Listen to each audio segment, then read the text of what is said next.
This morning we'll have a short discussion or sharing on the topic of, you have seen on the topic is called investigating the Dharma, okay, or Dhamma, D-H-A-M-M-A, all right? So I think this is a very important topic, and to start with, I think we should, first of all, investigate why we are here this morning. I think it's always very important to ask ourselves, each time when we attend a talk or a teaching on Buddhism, why we are here. Are we here just to pass time, so that after that we can do something more fun and interesting? Or are we here to really, hopefully, to be able to learn something from the Buddha's teachings, and then we could then apply it, okay? So I think that should be our motivation. So we should always check our mind, as they say, when we spend the next 40 minutes or 1 hour trying to listen to whatever Dhamma talk, all right, that you have set yourself to come. Now, today's topic on investigating the Dhamma, I think you will realize that Buddhism is one of those teachings where we don't really emphasize on belief, all right? We emphasize more on practice, we emphasize more on understanding, okay? So while the element of faith and devotion is there, like this morning you all did the puja, so it is there. But it is more an entry, it's more a means rather than an end in itself. So I think we must always see it in that way. While faith is very important, devotion is very important, as in many Buddhist teachings, they say it is from faith and with devotion that we enter the path, but it's with wisdom that we actually realize. Okay, so today's talk on investigating the Dhamma has got a lot to do with that, yeah? So I think the first thing is that we need to also understand what is the aim of the Buddha's teachings. We all know that the Buddha had basically the longest religious ministry. He taught for like 45 years, so which is very long. And what is his aim? What is the aim of the Buddha in actually sharing his teachings? So we can say that Buddhism teaches that we suffer because we do not perceive the world clearly. Now this word suffer, right? You may say, well, I don't suffer, I'm very happy, I have a good life. So here it's suffer from the word dukkha, the Pali word dukkha or dukkha in Sanskrit. It basically means that the things are not what it is, the way you want it, all right? Things just don't happen the way you always want it. So that itself is dukkha. So dukkha need not means really painful experiences that you feel, but it can be like anxiety, it can be worries, it can be fear. So all those encapsulated into this word dukkha. But I'll just use the word suffering, because we always translate the word dukkha as suffering. But please do not think that suffering only refers to gross types of suffering, okay? So Buddhism teaches that we suffer because we do not perceive the world clearly. But through investigation of our experiences of the world, we will then see the world as it is. And this will make us better, happier people. Now, those of you who have studied meditation or you've done vipassana, and you will probably have heard that the aim of meditation, the aim of vipassana meditation, for example, is to see things as they really are, isn't it? To see things clearly, to see things as they really are. So that is the purpose of meditation, all right? So the Buddha did not teach a belief system, as I mentioned just now. So even though there are, of course, tons of doctrines in the Buddha's teachings, right? But he didn't really teach a belief system, but more a path, a way of practice that is based on inquiry and investigations, okay? That is why in Buddhism we always have this word ehipassiko. I think this morning also you recited, isn't it?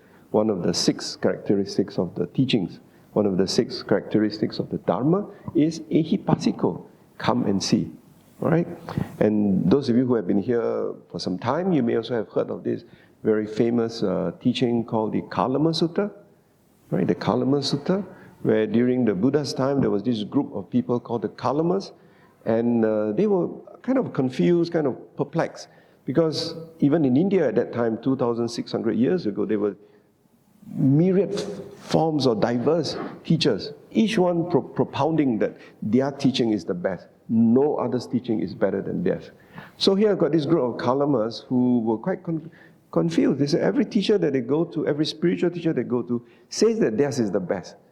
So then one of them says, hey, there's this person known as the Buddha, Gautama the Buddha. Why don't we ask him? So of course, initially they were skeptical. They said, well, you see him, he's going to say that his is the best. So what's the difference? Anyway, the story goes, they went to see the Buddha, and the Buddha told this group of Kalamas that it is normal, it is natural for you to doubt. It is okay for you to have doubt. Okay, so that is the basis of the Kalamas Sutta, and I think modern day translators call it the Buddhist Charter of Free Inquiry. All right, but that's not the only discourse so it's not an isolated case where the Buddha emphasized on these aspects of free inquiry. There are many more. I think the other sutta is the Vimamsaka Sutta. In fact, the word Vimamsa means inquiry. All right, so the Buddha says it is natural for us to inquire, Vimamsa. Okay, so a lot of other teachings, if you look at the canon, for example, you would emphasize the importance of free inquiry. Or like this morning, you recited this phrase, ehi passiko. So it's come and see, not come and believe. All right? Okay, so that's the very basis. So I think all of us should understand when we are here this morning or subsequently when you're attending any teachings, we are here because we want to investigate what is this teachings that the Buddha left us. The Buddha taught for 45 years. So he left us many things. But what is the essence of his teachings? I think that should always be our motivation when we come to listen to any teaching. Yeah? Now, when you look at the text, all right, investigation of Dhammas is actually forms part of what is called the 7 factors of enlightenment. All right? But they are closely linked to one another, as one factor gives rise to the next. So for today's talk, it will be not possible to talk about all the 7 factors of enlightenment, because even the one factor itself will do. I'm not sure if I can do justice by talking for 30 minutes, but we'll try to do that, and we'll try to see the interplay, the interlink, all right, rather between investigation, which is the second of the 7 factors of enlightenment, with the other 6. Okay. Now, so it says investigation of the Dhamma is the second of the 7 factors of enlightenment, but they're closely linked. Now, during meditation, for example, when we do meditation, we also contemplate mindfully all the factors, right? When they arise together at the same time, not separately, and not one leading to the other in a sequence. So they are there, all right? So we call 7 factors of enlightenment. Now, some of you have heard of this very interesting commentary called the Milinda Panha, Questions of King Milinda. Anybody have heard of this commentary? Well, it's a commentary, I think, in the Sri Lankan and Thai tradition, but in the Burmese tradition, they even include it as part of the Khuddaka Nikaya, so that's put as part of the canon. So this shows the importance of this. It's a very interesting commentary, if you like. It's called the Questions of King Milinda. It's actually a dialogue between this monk, apparently an arahant called Nagasena, and this king, who was actually a Greek, not an Indian, but a Greek. So it'd be interesting to have a Greek in the Buddhist stories, right? This Greek or this king, he's one of those left over when Alexander the Great. Some of you remember Alexander the Great. You study in history, right? Alexander the Great. In Malay, Iskandar Zulkarnain, I think, because I think the younger ones study in Malay, so it's Iskandar Zulkarnain, or Alexander the Great. So you know he conquered the large part of Asia, but he died very young, I think like 32 years old. So he left behind many kingdoms, and one of those kingdoms is in Bactria. So this Bactria is in modern day Afghanistan.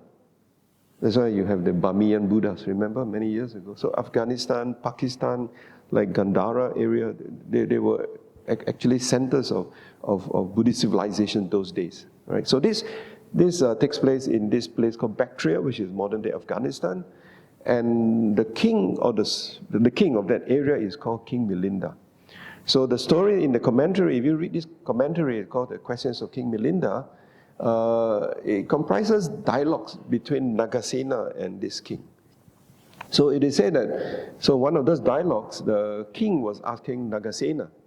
He says, the Buddha talks about factors of enlightenment. There's 7 of them. Do we need all the 7 factors of enlightenment? So Nagasena's reply to King Milinda was that, actually, you need 1. You need 1, and that's investigation.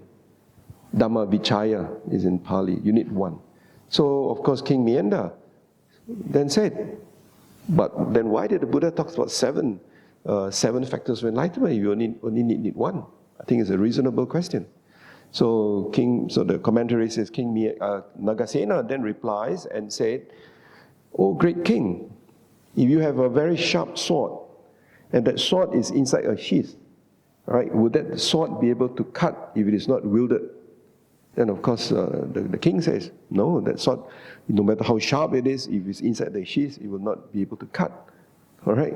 So Nagasena says, just as the sword which is inside the sheath will not be able to cut, no matter how sharp it is, likewise, if the other 6 factors are not supporting the first factor, then you will not be able to realize the truth.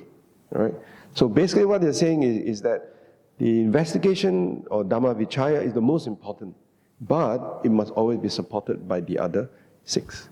All right. So what are the other 6? Now this is in the commentary, this is in the Milinda Panha, Questions of King Milinda. So if you're interested to read that, it's a very interesting dialogues, right? Unfortunately, I think they're only a abridged version, but if you want to read the original one, there are 2 translations, right? One you can get from Rice Davids, you can Google that, Rice Davids, and the other is by I.B. Horner. But it's a very old English, so it's quite different from those translated, say, by Bhikkhu Bodhi, right, the Nikayas, right? But it's interesting, right? You can read that. Okay? So what are these, so why is this so important? All right, so we look at this. Factors of enlightenment, before we look at that. So in one of the suttas, it's called the Bhikkhu's Sutta in the Samyutta Nikaya. In fact, in the Samyutta Nikaya, the book of connected discourses, there are a few discourses which actually talks about factors of enlightenment. There are a few, so this is just one of it. I'll just make reference to another one after this. So in this dialogue, the monk asked the Buddha, "Venerable Sir," it is said, factors of enlightenment, factors of enlightenment. In what sense are they called factors of enlightenment? Then the Buddha replied, "They lead to enlightenment, bhikkhu, therefore they are called factors of enlightenment." So why are they called factors? Because they actually lead to enlightenment. So this is from this discourse itself. So in the Anapanasati Sutta, and also I think you're familiar in the Satipatthana Sutta, you have got this very famous statement, like a refrain, if you remember, where the Buddha said, "Bhikkhus." Now, of course, you know in the Samyutta, in the Satipatthana Sutta, when the word bhikkhu is mentioned, it actually can also mean anyone who practices the Dharma. So not necessarily only monks. All right, then you ask, what about the bhikkhunis? Okay, so the word bhikkhu, as both Bhikkhu Bodhi and also Bhikkhu Liow have translated it, it actually can refer to whoever practices the Dhamma. So in that discourse, Anapanasati Sutta, as well as also in the Satipatthana Sutta, the Buddha says, one who abides mindfully, all right, on body as body, on feelings as feelings, as mind as mind, and mind objects as mind objects, if they abide mindfully, ardent, mindful, and fully aware, having put aside covetousness and grief for the world, mindfulness is established in him. So unremitting mindfulness is established in him. I think you're familiar with this refrain, right? Ardent, mindful, and fully aware. So you realize that actually mindfulness by itself is actually not enough. While mindfulness is very important, all right, it's actually not enough. What is the other factor that you really need for mindfulness? Which is, the Buddha says, fully aware. That is in Pali it's called sampajana. Right, the word sampajana, the word jhana is how we link back to wisdom. And of course there must be energy, atapi, in the Satipatthana Sutta. So ardency, that atapi. So you have atapi, you have satima, and you have got sampajana. So these are the 3. Right? These 3 must come together. All right? So that's why you see the 7 factors of enlightenment. The first one is mindfulness. Then the second one is investigation of the truth. And the third one is actually energy. All right? So in the Satipatthana Sutta and the Anapanasati Sutta is actually atapi, ardent. So these are very important. So here it says, you look at this, it said, So mindfulness established. Once mindfulness is established, abiding mindfully, he investigates wisely. How does he investigate wisely? You have heard of this word, again, in Pali it's called yoniso manasikara. It means wise attention. So how do we investigate wisely? It says there are two approaches. One is internal and one is external. The internal is when you pay attention. When you pay attention wisely. So that's the internal part, the yoniso manasikara. What is the external part? The external part is when you associate with good friends, spiritual friends, people who can advise you what is good, what is not good, what is wholesome, what is not wholesome. People who will encourage you, friends who will encourage you on the path of Dhamma. So the Buddha says two things are very important. One, internally is very important, the yoniso manasikara. Yoniso manasikara basically means wise attention. You know this word manasikara. Mana from the, our Malay word manusia, isn't it? Manusia from the word mano. Mano means the mind, right? Mano sekara. The word sekara or seka, very similar to this morning you recited the 5 precepts. Every of the 5 precepts has got this word sikha, right? Panati pata vera matni sikha padang samadhiyami. Then the second precept says adina dana vera matni sikha padang samadhiyami. Kamisu michachara vera matni sikha padang samadhiyami. Isn't it? Musavada. And the last one, 5th precept. So that word sikha in your 5 precepts, what does it actually mean? Do you know? You recite it every day, maybe every week. Well, what does that word actually reminds you to do? Reminds you to train yourself. Because the word sekha from the word seka. A seka is a trainee. Sometimes you say we are all sekas, we are all trainees. We are putujanas, we are worldlings, right? We are not enlightened, but we are also trainees. We are training on the path. That's why we are called sekas. S-E-K-H-A. S-E-K-H-A, seka. So we are sekas, all of us are sekas.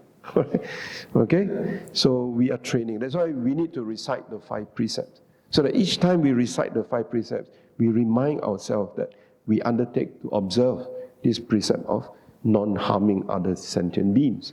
We observe, we undertake this training rule. Sometimes the precepts are translated as training rules. So they are rules, they are not commandments. They are not divine injunctions from the Buddha that thou shalt not kill. We don't have those kind of injunctions. We have instead a training rule that we need to understand that is only possible through investigations, isn't it?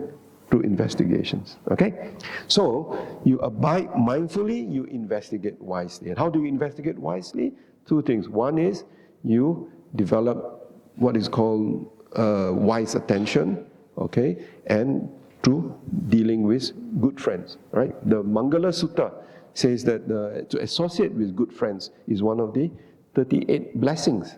So the Buddha says there are many, many blessings. And one of the 38 blessings mentioned in the discourse is to associate with good friends. All right? So when you associate with good friends, then you are able to investigate what is wholesome, what is not unwholesome, what is good and what is not good. So that's the purpose.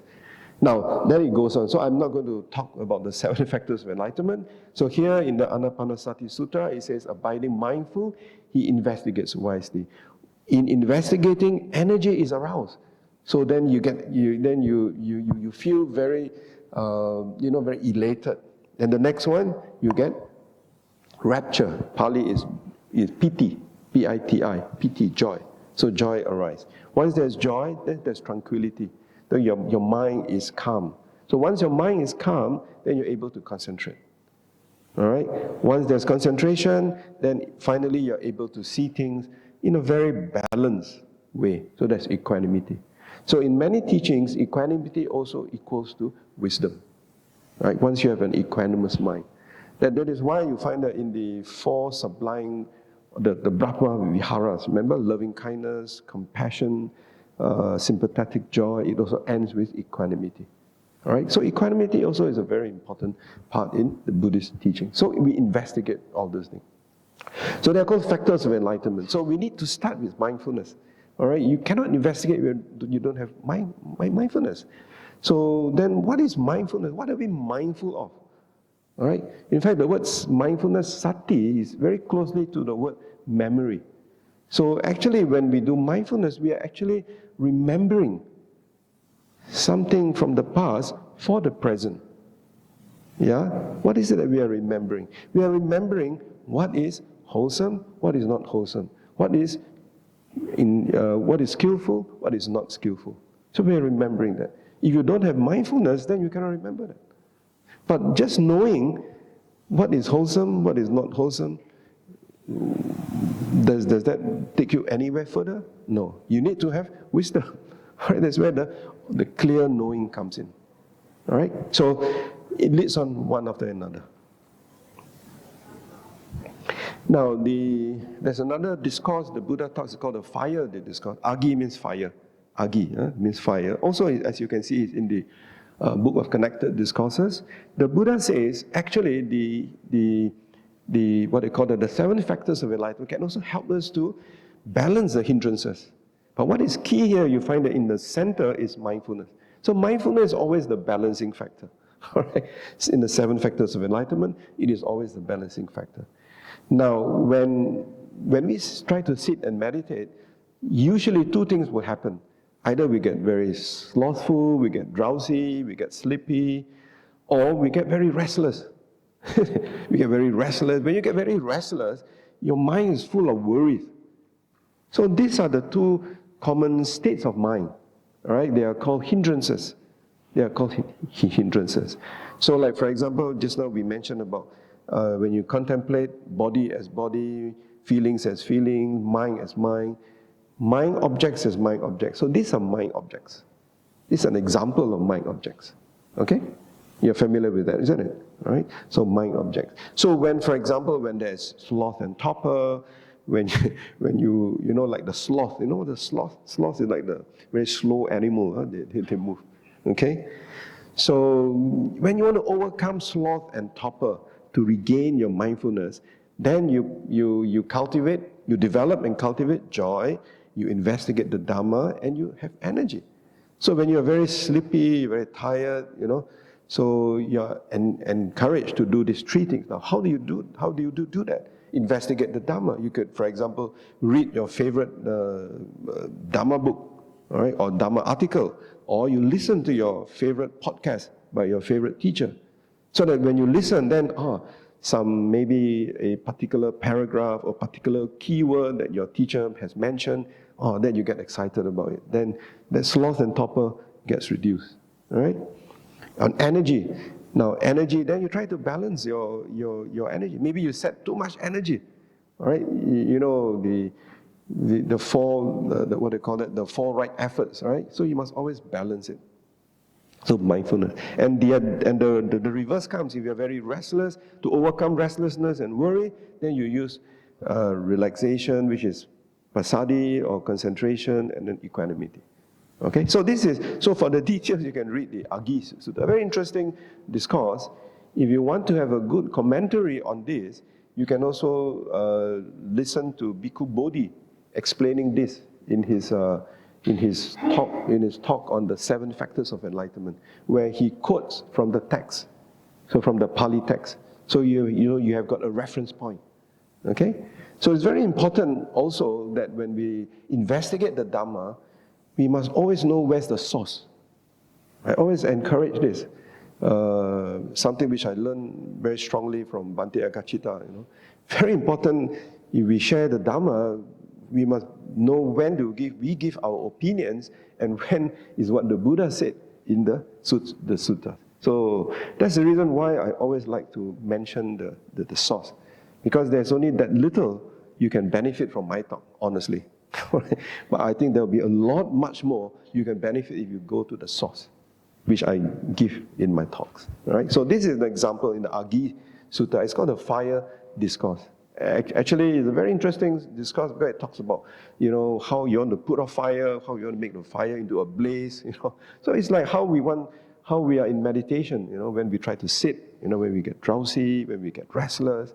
So all this beautiful discourses. And today we are very fortunate. We have people like Bhikkhu Bodhi, who, one of the most well-known translators of the Pali text. So he has given a fantastic commentary on the Aggi Sutta. You can just Google that, okay? So that's balancing the hindrances, okay? So you will benefit more if you read that or you listen to his podcast. Now, so let's come very quickly to this Dhammavicaya. So he says that when mindfulness arises, we have the capacity for the second factor of enlightenment or awakening, investigation of Dhammas. Right? So it's called Dhammavicaya. So Dhamma here can mean a particular mental state or anything of significance to our lives. So this word Dhamma is a very loaded word, very difficult to translate, Dhamma. Actually, the word Dhamma from the word Dhareti, it can also mean something that supports us in our spiritual path. All right, so we can think of something that's spiritual, something that supports us on our spiritual path. That's Dhamma. But having said that, the Buddha's teaching is not only relevant for us in our spiritual path, because I think all of us here are lay people. All right, there are no Sangha members. I don't know if they are devas. Maybe they are devas, right? But I can't see them. But I think we are all lay people. If we are lay people, we also need to be able to apply the Buddha's teachings in our everyday life. In fact, one of Ajahn Buddhadasa, right, one of the very well-known late Thai teacher, all right, later I'll show you how he said, if we only can apply the Dhamma when we are sitting in meditation, it doesn't mean that it's not good, okay, of course, but it means that we are limiting the usefulness of the Dhamma. Because the Dhamma should be applicable not just when we are sitting in our formal meditation, when you come for retreats or you go for your weekend meditation sessions, but it should be able to help us in our everyday life. So the 7 factors of enlightenment is one good example. Right? Mindfulness. Except that I think today, mindfulness has been overstretched, especially in the West. Right? So much so that you have mindfulness for everything. You even have mindfulness on how to have better sex. So I think that's a bit overstretched. You have mindfulness on how to be a sniper so that you can kill your enemy with precision. Right? So I think they have really, overstretched the use of the word mindfulness. Okay, so Vichaya means to investigate or analyze. It can be an intellectual analysis or in a meditative context as a non-intellectual scrutiny. Okay. Now, I just want to quote this from Ajahn Buddhadasa, which later I'll give you the source. He says that you know who Ajahn Buddhadasa? Many of you here, of course, you know Ajahn Chah, right? All right, because of his lineage and so on. Ajahn Buddhadasa is the other great Thai monk. He's southern Thailand in Wat Suan Mok, right, in southern Thailand. So he says that always stress a broad understanding of the word Dhamma in the phrase Dhammavicaya.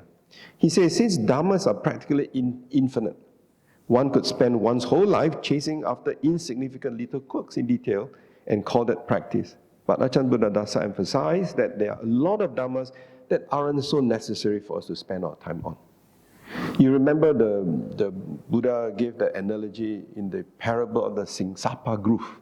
You know Singsapa? The story of you also found in the Singsapa Sutta, so you can read the Singsapa Sutta. On one occasion, it is said that the Buddha was walking in the gardens. Most probably it could be in the fall or in autumn, so a lot of leaves have fallen on the ground. And he said he picked up a handful of leaves in his hand, and he asked the monks, "Oh bhikkhus, which is more, the leaves in my hand or the leaves on the ground?" And of course the monk said, "Bhikkhus, Bhante, surely the leaves in your hand is less and the leaves on the ground are more." So the Buddha says, just as there are so many things out there, but what is really necessary, what is really essential for our practice, for our awakening, for our enlightenment, are those things which is in my hand. All right? And what are those things in his hand? The 4 Noble Truths, the 3 characteristics of existence, the dependent origination. So those things, if we can understand it, I think that's good enough. All right? That's good enough. We don't need to know whether the universe has a beginning. We don't need to know whether God is male or female. All right? or God is neuter, right? Right? So we not necessary to know that, because that will not lead to your deliverance, right? So again, the Buddha mentioned that many, many times, all right? So I think there was another one he gave to this monk, Chula Malunkia. Remember the Chula Malunkia Sutta, right? So there are many references that we could cite where actually the Buddha emphasized the importance of just focusing on what is key, what is essential. And here Buddha Dasa is exactly saying that. So just that I'm just substantiating it with some references from the teachings, right? From the text. So what should we focus on? Again, the Buddha gave us, so again, it's not Ajahn Buddha Dasa just saying off his cuff, He's saying it because it has got its sources here. And this is from the Kaya Sutta, again in the book of Connected Discourses. He says, when we investigate Dhamma, we pay special attention, yoniso manasikara. In other words, we train our mind. We train our mind to focus on mental states which is wholesome and unwholesome. Kusala and akusala. Kusala actually from the I think the Indian word, the kusa grass, the grass. Apparently there's one type of grass in India at the time. It can cut you, right? So kusala means it cut off all the negative things, right? The akusala means, Malay was akusala, I already salah already. So you can remember it's not good. So akusala already. So kusala is something good, something wholesome, all right? Or is it blamable or is it blameless, all right? In the 38 blessings of the Buddha says, we should associate with fools, and then we should do things which are blameless, not blameworthy, not that can be blamed, but blameless. All right. So blamable and blameless, inferior and superior. What is inferior? What is superior? Okay, and what is evil and what is good? So the whole range. So again, I've just summarized this one paragraph. So the details you can read the Kaya Sutta. Kaya means the body, right? It means the body, like you in your meditation, isn't it? The Satipatthana, mindfulness on the body, Kaya Nupassana, right? Kaya Nupassana. So it's the body. So remember, our focus on investigations is to focus on what is wholesome and not what is, well, we investigate what is wholesome and what is unwholesome. Then with mindfulness and with clear knowing, we avoid the unwholesome and we practice the wholesome. And how do we do that? So in the Noble Eightfold Path, the Buddha talks about the 4 right efforts. Remember the 4 right efforts? One pair has got to do with wholesome thoughts, and the other pair has got to do with unwholesome thoughts. Okay? So again, I will not go into details on that, but I just mentioned that so that you have a reference that in the Eightfold Path, this is also been cited, right? So it's the 4 right efforts. So what to investigate? So I've just summarized the details. This is from Ajahn Buddha Dasa's student Santikaro. Santikaro used to be a monk, but is no more a monk. But I think he has got something very useful here. He said, what to investigate? Is it wholesome or unwholesome? Is it keeping us enmeshed in suffering? So I think, was it Ajahn Chah who said there are 2 types of suffering? One type of suffering that leads to more suffering, and one type of suffering that helps you to end suffering. You see? So it is said that all of us, we can't run away from suffering. Certain types of suffering we can't run away. What types? Old age. Is old age a suffering? I think it is, isn't it? When you look at yourself, suddenly you find that you've got more wrinkles. Or look at yourself, you find that suddenly you have less hair, So isn't that a form of suffering? All right? So, old age, sickness, I think everybody has got sickness, right? Sickness and death, death itself. Old age, sickness, and death. Of course there are 4, birth, old age, sickness, and death. So this is suffering you cannot run away from. But how we react to this suffering, we can avoid. So here the Buddha gave a discourse. It's called the Sala Sutta. You know Sala? Means the arrow. You heard of this? The arrow. So the Buddha said it is like a person has been shot by an arrow. When you're shot by an arrow, you feel the pain. It's a physical pain, isn't it? All right? So what is the second arrow? So we are always shot by two arrows, according to the Sala Sutta. The first arrow is when it penetrates you, of course, the physical pain. The second arrow is our reaction to that pain. It's our reaction. So the second one, we have control. So the Buddha says, the second one, we have control. So to summarize it all, that is why in meditation, we say that then we learn how to train our mind. When we have proper mind training, we learn to respond and not to simply react. So they are not a play on words, They are not a play on words, they actually mean different things. You study psychology, you find that they actually mean different things. Most of the time, we react. When somebody says something not pleasant to you, you react, you don't respond. You respond means you allow for a certain gap before you say something or do something. You get what I mean? So meditation, or especially mindfulness meditation, helps you to cultivate that ability, that mental ability to respond rather than to react. Okay? You can think about it. You can investigate whether what I say makes sense or not. Right? If you have practiced meditation. If you have not practiced mindfulness, then maybe it's just a theory. Okay, so this is the whole list. So I just give you this list so that you can go back, you can reflect on it, you can think about it. Okay, you can reflect on it. So does it support letting go of or egoism?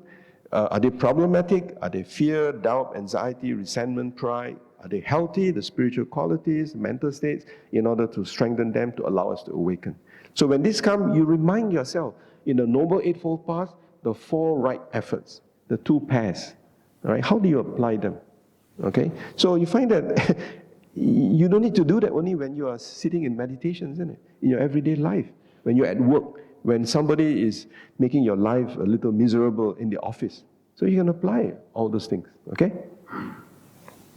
Now, what isn't Dhammavicaya? So here it is different from just noting. I know in meditation, some forms of meditation, we are taught to note. Okay? But in noting, we notice a thought, we notice a feeling. So there's a degree of mindfulness, but it lacks the quality of investigation. So here it lacks the quality. So it's also not feeling superior after investigating the teachings. So that's why it says, after you have learned the teachings, you learn so much, joy arises. So if you're not careful, that can turn into egoism. Then you think, I know so much now, maybe now I'm nearer to, maybe I'm already in first jhana, so the pride. So the pride becomes there. And the pride will be like, like the balloon, you prick it and it just bursts. Right? So be very careful about that. Yeah? So how do we ensure that what we investigate is on the right path? So right views. The views are very important. In fact, the word yoniso manasikara has got a lot to do with having right views. And how do we have right views? That is why you go back to the very basis of the Buddha's teaching, which is the Eightfold Path. So you find that even investigating 7 factors of enlightenment, it doesn't move away from the Noble Eightfold Path. All right, so that is the anchor. That is the anchor. All right, the Noble Eightfold Path? The Noble Eightfold Path is the 4th of the 4 Noble Truths, isn't it? Right, the very first discourse the Buddha gave. The very first discourse. It's called the setting in motion the wheel of the law. So that's the first discourse the Buddha taught. And for 45 years, what he taught are different manifestations, different variations of the first sermon of the Noble Eightfold Path. Okay? So very important. So please do not forget that there's 8 fold paths, not 1 fold path. Sorry, not just meditation. All right? Because 8 fold paths includes ethics, sila, morality. All right? It also includes cultivation of the mind. Okay, so right view. So the Buddha says right view, samaditi, isn't it? Right? Is seeing the truth of something without clinging to it. Right? If you know something is true, you don't cling to it. All right? In fact, in another discourse called the parable of the rough, the Buddha said even the Dhamma, you don't cling to it. The teachings, you don't cling to it. All right, is the simile that you want to cross from one end to the other end. So you want to cross from one end that there's a river. So you want to cross the river, you need a raft or or a small boat, right? So you need that raft to cross over. Once you reach the other side, do you still carry that raft with you at your back, the back of you? You don't. You leave it down there. You leave it down there. You're thankful, you're grateful for what the raft has done, but you leave it there. Okay? So likewise, even the teaching, even Dhamma. So what more are Dhamma? So if the wholesome things, we should even leave behind after that. What more the unwholesome things? Okay? So that is why you find that it's a very deep meaning when the Buddha says, avoid all evil, do good, and purify the mind. While it is very important for us to avoid evil, very important for us to do good, but ultimately, when we purify the mind, we are actually transcending even good and evil.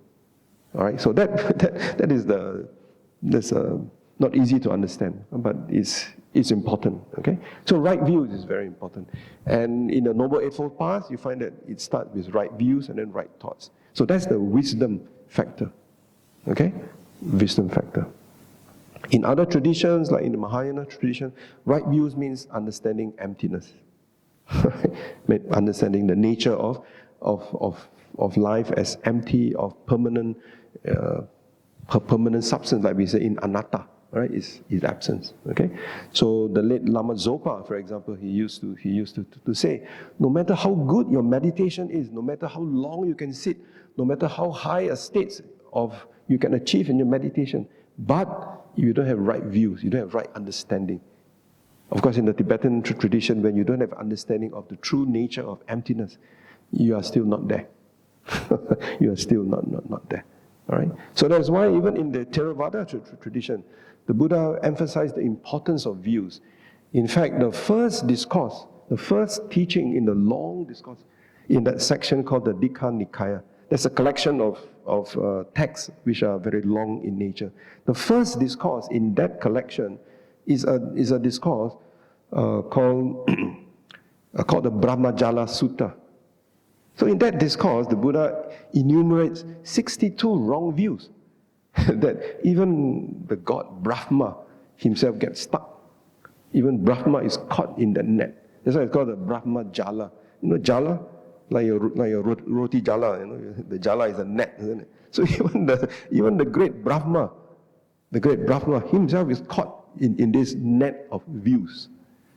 All right, so that shows how important it is for us to have right views. First discourse in the long discourses. I can't remember how many discourses there are. 60, 62 maybe. So the first discourse of the long discourses. Okay? So very important. So in investigating phenomena, the emphasis is on impermanence and letting go. So whatever experience we have, we should be mindful of its impermanence, its instability, and that its rising and falling is dependent on others. So here the Buddha, here you are introduced to the teaching of dependent origination. Right? Well, of course, we will not have time to go delve into detail. So you find that all these are interrelated. So we investigate in that sense. Now, I just want to conclude, because I mentioned to you that the 7 factors of enlightenment can also be applied in one's daily life. Now, this is an interview which the Achan Buddha Dasa gave with a Mexican professor who, you know, when I saw this, read this interview, it reminds me of this Mexican professor, because I remember inviting him to USM when I was a student. So you can imagine how long ago it was. Right? So but this professor is still alive, right? Professor Chapela from Mexico. Not Chapati, we used to call him Professor Chapati. All right, so Achan Buddha Dasa, in his dialogue, in his conversation with Professor Chapela, says that actually the 7 factors of enlightenment, you can also apply in daily life. And he gave an example because, you know, Thailand at that time, it was mainly agriculture. So he gave the simile of a farmer. So the farmer is Bojanga. By the way, I didn't explain, but Bojanga, the word Bo means from the word Bodhi, Janga, the limbs. So that means the limbs of enlightenment. You know, Bodhi is enlightenment. So Bojanga means the limbs or the tree of enlightenment. So the farmer's limbs of enlightenment. He says, first, as a farmer, he needs to be aware. He needs to be mindful of his buffalo and his plow. He needs to know that. Right? If the plow goes too deep into the ground, you get stuck. If too shallow, the plow is not going to work. Right? So that is why in the Anapanasati Sutta, it says when you cultivate mindfulness, body in body, blah, blah, blah, ardent, mindful, and what is that? Clear knowing, then unremitting mindfulness arise. Unremitting mindfulness. There was strong mindfulness. All right? So needs to be mindful where to turn, what signal to give the buffalo, etc. So you're applying mindfulness, isn't it? All right? Then he says, then he needs to investigate as a farmer while plowing the field with the buffalo. All right? I think there's no tractors, so use a buffalo. The mind has to be alert in checking and examining the quality of the soil, the level of moisture, the fertilizers, how much fertilizers. You use too much fertilizers also, the crops may die. And then the state of the buffalo. Is the buffalo overworked? You force too much energy, the buffalo is too tired, cannot work. All right? The location of the obstacle. Where are the obstacles? Remember just now the hindrances in the Agi Sutta, in the Fire Sutta, the Buddha talks about when we meditate, we have obstacles, we have hindrances, right? Restlessness and worry, sloth and torpor, for example, greed or anger or doubt. So all those things are the obstacles. So as a farmer, he needs to investigate. What are the obstacles? Too many stones, perhaps, all right? And so on. He needs physical and mental effort, all right? He needs to put in effort. Without them, he may slack. He needs effort to make the buffalo work too, but not too harsh and not too slack. All right? Just as your meditation. You put too much effort, all right? Like Venerable Ananda on the eve of the Buddha's, when the Buddha passed away, he's supposed to attain enlightenment. Put in too much effort, cannot attain. Finally, he's enough. He about to lie down. He relaxed. About to relax, then he attained. All right. So it's a good lesson. Huh? So you need don't be too harsh on yourself. Don't say, I've been meditating for 1 week, still cannot attain first stage of enlightenment. Why? You have that thought, you will never attain it. Okay. So not too harsh and not too slack too. He needs a certain amount of joy. He must have some happiness. If he is always dreadful, he's very sad, he's very upset, can he do a good job? You can't. I think mothers will tell you, isn't it, that if they are not happy, they can't cook you a very delicious meal. And that's what I'm told. I don't know. My mother always say, if I'm upset, I cannot cook a decent meal. So you must have joy. All right. So the food tastes better when you have joy, when you're happy, isn't it? So you can apply it in daily life. And the Buddha says that, yes, it is joy. All right. So nothing wrong with joy. So it doesn't mean that once you become a Buddhist, you must be always sad, deject. Why? Because everything is suffering, everything is impermanent, world coming to an end. So you become a very negative person. But on the reverse, the Buddha says there's a lot of joy. All right. So piti, you must have that, and happiness, sukha. All right. So in the Buddhist vocabulary, there are a lot of such words. Okay. So he needs a amount of joy in his work. If he finds plowing boring, his work will be affected. Just as, for example, if you don't like your job, you go to work every day. Can you imagine how you dread going? Probably in Malaysia, you take 1 hour in the traffic jam to get to office. Then you stay in the office maybe 8 hours, 8 hours. Then another 2 hours going back if it's a Friday evening and it rains. Right? So if you dread going to work every day, there's no happiness. Would you think you do a good job? No. In the performance appraisal, the best you can get probably D+, I think. You're lucky D+. Right? So joy is very important. Yeah. So besides joy, he needs a calm mind. The mind must be calm, and also the calm in body. So the passaddhi is calm in body and mind. Concentration, which comes after that, is when you have settled in the mind. Right? Stillness of mind. So this is calm in body and mind. So passaddhi always has got that. If we are agitated, we'll annoy or startle the buffalo. If physically tired, also work quality will be affected. Right? So we need to calm our both body and mind. Right? And finally, when the mind is calm, it will be focused. Both the farmer and the buffalo need to be undistracted if the field is to get plowed.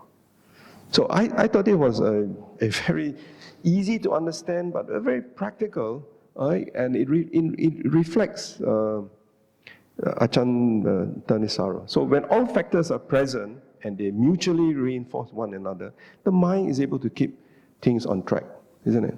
So this is where equanimity sets in, right? So the work just appears to move forward on its own. All right, so you want to read, it's actually a long interview, you can get it on the internet. So this is based on interview by Dr. Chapela, this is 1991, all right? So published, it's also published in this book. So I give you the source, all right? Okay, so just one or two more slides. So just as the ocean has a gradual shelf, a gradual slope, a gradual inclination, with a sudden drop-off only after a long stretch. So there's no such thing as what you call an instant enlightenment. All right? It takes a long while. All right? In the same way, this doctrine and discipline, we call it Dhammavicaya, has a gradual training, a gradual performance, a gradual progression, with a penetration to gnosis. Gnosis means knowledge. All right? Only after a long stretch.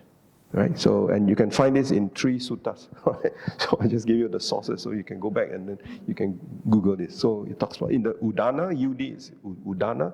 Udana are peons of joy. It's also in Majjhima Nikaya in the Kitagiri Sutta in the middle length discourses. And again in the Kuti Sutta, the leper in the Udana. So you can find all this. So the Buddha, the beauty about the Buddhist teachings, if you look at the text, right, you find a lot of consistency throughout. Okay, so this concept of a gradual path is not only in Theravada Buddhism, it's not only in Pali Buddhism. In the Tibetan tradition, there's a very well-known teaching called the Lamrim. Some of you, if you're familiar with Tibetan Buddhism, Lamrim. Lamrim means the gradual path to enlightenment. All right, first propounded by Lama Atisha, then subsequently Lama Tsongkhapa, and today His Holiness the Dalai Lama teaches the Lamrim to whoever that he meets. So again, you see that consistency in the entire Buddhist tradition, whether you're talking of the Pali tradition or you're talking of the Sanskrit tradition. All right? Okay, so in conclusion, all right, so first of all, be mindful of what we are doing. Right? So be mindful means remember. Right? The word mindfulness means remember what is wholesome, what is unwholesome.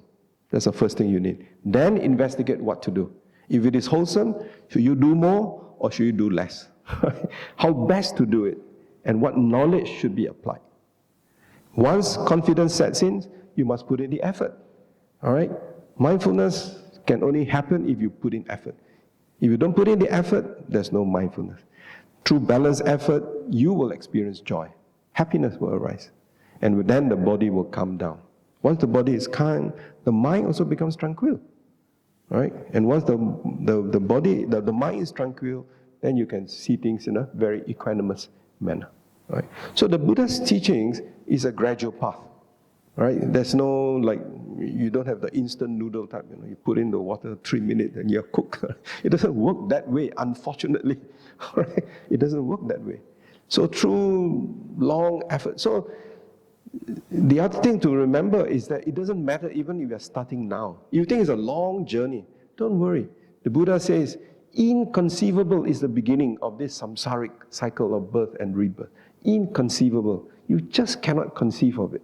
So even if today is a starting point that you have come in contact with the Dharma, all right, it is a great blessing. All right? You deserve a sadhu, I don't know how many times. Right? So because there's a beginning of your path. Why? Because Buddhists believe that you have sown the seeds. Because the seeds have been sown in your mind. And that seeds is a matter of time, it will germinate into a plant with the flowers, and then it will bloom. So in that sense, Buddhists are always very optimistic, very optimistic. Don't worry, this life, don't worry, we've got many more lives. Don't worry. Whereas other religions say, this life, you don't take care, you land up in hell. That hell may be worse than the sinkhole in Masjid India. That's worse than the hole in Masjid India. That's hell will be terrible. And you're stuck there forever. But in Buddhism, no, you won't be there forever. You will not be there for forever. Even though it will be a long period of time, but you have opportunities. Because if you have done good, that good seeds, those merits, they are never lost. They are just waiting there. So all you need to do is to create the conditions. Then the good seeds will arise. So today, all of us here, when we spend, I don't know, 1 hour, 1.5 hours since 9 o'clock in the morning, trying to do some chanting, calm our mind, and to listen to the Buddha's teachings, all right? And hopefully after this you will go back and then make reference to some of the discourses that I've cited here, and then you find that then joy may arise. All right, joy may arise.